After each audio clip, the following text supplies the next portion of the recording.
আসসালামু আলাইকুম। Dental management সফটওয়্যারে আপনাদেরকে স্বাগতম। তো এর আগের পর্বে আমরা দেখিয়েছিলাম যে বিলিংটা কিভাবে করতে হয়, ইনভেস্টিগেশন, ট্রিটমেন্ট প্ল্যান, তারপরে আপনার ডিউ কালেকশন কীভাবে করতে হয়। আজকের পর্বে আমরা দেখব যে আমাদের পেশেন্ট অ্যাড কীভাবে করতে হয়। এই যে পেশেন্ট যেটা আছে, পেশেন্টের অ্যাড, এটা অ্যাপয়েন্টমেন্টের ভিতরেও আপনাদেরকে আমি অলরেডি দেখিয়ে দিয়েছি যে আপনার এখান থেকে পেশেন্ট অ্যাড করা যায়। তো দেখা গেলো যে আপনাদের যারা নতুন সফটওয়্যার নিচ্ছেন, অলরেডি তাদের বেশ কিছু পেশেন্ট থেকে থাকবে। যাদের অলরেডি পেশেন্ট কিছু আছে তাদের কিছু ডিউ থেকে থাকবে, তাদের কিছু ট্রিটমেন্ট প্ল্যান থেকে থাকবে। সেক্ষেত্রে আমি স্ট্রংলি সাজেশন নিব যে প্রথমে আপনাদের যে কাজটা হবে, সফটওয়্যারটা নেওয়ার পরে অলরেডি এক্সিস্টিং যে পেশেন্টের ডাটাবেজ আছে, আস্তে আস্তে আপনার ডাটাবেজগুলো তুলে ফেলবেন। তাহলে বেটার হবে যে আপনার কোন পেশেন্টের কাছে কত টাকা ডিউ আছে, কী আছে না আছে সব কিছু পেয়ে যাবেন। তো এই যে আমি পেশেন্ট অ্যাডটা আলাদাভাবে দেখাচ্ছি আপনাদের। এই অ্যাপয়েন্টমেন্ট থেকে প্লাসে ক্লিক করলেও যেটা আসবে, ঠিক পেশেন্ট অ্যাডে ক্লিক করলে সে একই উইন্ডোজটা আসবে। এখান থেকে mister N A Naimur Rahman, মিস্টারটা বাদই দিই, নাইমুর রহমান। কন্ট্যাক্ট নাম্বার একটা দিয়ে দিলাম, এজ দিয়ে দিলাম 30। তো এই যে এই যতটুকু ফিল আপ করা যায় ততটুকু আপনারা দিয়ে দিবেন। প্রফেশন দিলে দিবেন, না দিবেন না দিবেন, যতটুকু আছে ততটুকু ডাটাবেস থেকে এখানে দিয়ে দেন। ছবি যদি থাকে দিয়ে দেন। বাট এই যে যদি কোনো ডিউ থেকে থাকে, যে পেশেন্টের কাছে আগে থেকে ডিউ পাবেন, কোনো অ্যামাউন্ট পাবেন, সেক্ষেত্রে এখানে আমি ধরে নিচ্ছি 4,000 টাকা তার কাছ থেকে পাওয়া যাবে। তো এটা দিয়ে দেবেন, দিয়ে সাবমিট করে দিলেন। তো পেশেন্টের ডাটাবেসে যদি আপনি ডাটাবেসটা তৈরি করে ফেলতে চান, তাহলে পেশেন্ট অ্যাড হয়ে গেল। এবার যদি আপনি পেয়ে যান যে এই যে পেশেন্টের প্রোফাইলে, যে আপনি তখন সব ডিটেলস দেখতে পারবেন, পেশেন্টের প্রোফাইলটা সব ডিটেলস দেখতে পারবেন। তো আমি আজকে যেটা দেখাচ্ছি আপনাদেরকে, পেশেন্ট এবং পেশেন্টের প্রোফাইল, কীভাবে পেশেন্ট অ্যাড করতে হয় এবং পেশেন্টের প্রোফাইলটা কী। তো পেশেন্টের অ্যাড নিশ্চয়ই বুঝতে পেরেছেন যে এইভাবে জাস্ট পেশেন্টটা অ্যাড করে নেবেন। আপনাদের এক্সিস্টিং যারা আছেন, অলরেডি যারা যাদের যেসব পেশেন্ট আপনাদের অলরেডি আছে, সেগুলো শুধু অ্যাড করে নেবেন।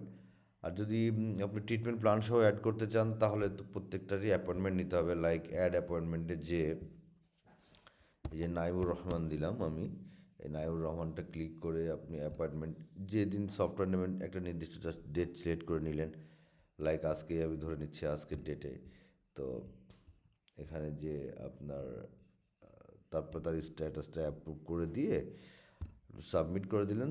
সাবমিট করে দেওয়ার পরে এই যে টুডেজ অ্যাপয়েন্টমেন্টে এই যে নাইবুর রহমান, এখানে এই যে পেশেন্ট অ্যাপয়েন্টমেন্টে আমি আবারও যাচ্ছি, এই অ্যাপয়েন্টমেন্ট আইডিতে ক্লিক করে তার যে ট্রিটমেন্ট যেগুলো করা হয়েছে সেখান থেকে আপনি এখান থেকে ট্রিটমেন্টগুলো অ্যাড করে নিতে পারবেন। অ্যাড করে আপনি ডাটাবেজে যদি রেখে দিতে চান, সেক্ষেত্রে রেখে দিবেন। আর যদি মনে করেন যে না, এটা প্রয়োজন নাই, তাহলে শুধুমাত্র পেশেন্ট অ্যাড করে তাদের ডিউ ব্যালেন্স যদি থেকে থাকে, সেই ডিউ ব্যালেন্সটা অ্যাড করে দিলেন। পরবর্তীতে এই পেশেন্টগুলো আপনি যখনই আসুক তখন আপনি এটাতে উপরে কাজ করতে পারবেন ইনশাল্লাহ। তো এই হচ্ছে আমাদের পেশেন্ট, এখান থেকে অ্যাড পেশেন্ট করতে পারবেন। আর পেশেন্টের প্রোফাইলটা ঠিক কী, পেশেন্টের প্রোফাইল হচ্ছে এটা, যে কোনো পেশেন্টের যেখানেই পেশেন্টের নাম এরকম আছে দেখবেন, সেখানে ক্লিক করলে পেশেন্টের প্রোফাইলে চলে যাবে। সেটা হতে পারে পেশেন্ট লিস্ট, সেটা হতে পারে অল অ্যাপয়েন্টমেন্ট লিস্ট, সেটা হতে পারে বিলিং, যেখানে বিলিং আছে, ধরেন আপনার এখানে বিলিং আছে, যেখানে পেশেন্টের এরকম নাম আছে, ক্লিক করলে জাস্ট এই পেশেন্টের প্রোফাইলে চলে যাবে।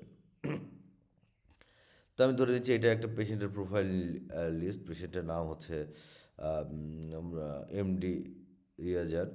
আপনি এটা জেনারেলি এখান থেকেও আপনি পেয়ে যাবেন। পেশেন্টের লিস্টে যে আপনি এখানে যদি সার্চ দেন রিয়াজান, তাহলেও কিন্তু চলে আসবে। এই যে চলে আসছে। তো এখানে জাস্ট নামে ক্লিক করলে আপনার এই পেশেন্টটা অটোমেটিক্যালি তৈরি হয়ে গেল। ঠিক আছে, পেশেন্টটা অটোমেটিক্যালি তৈরি হয়ে গেল, পেশেন্টের আইডি ক্রিয়েট হয়ে গেছে, পেশেন্টটা অটোমেটিক্যালি তৈরি হয়ে গেছে। এখান থেকে এটা হচ্ছে আমাদের পেশেন্টের প্রোফাইল ভিউ।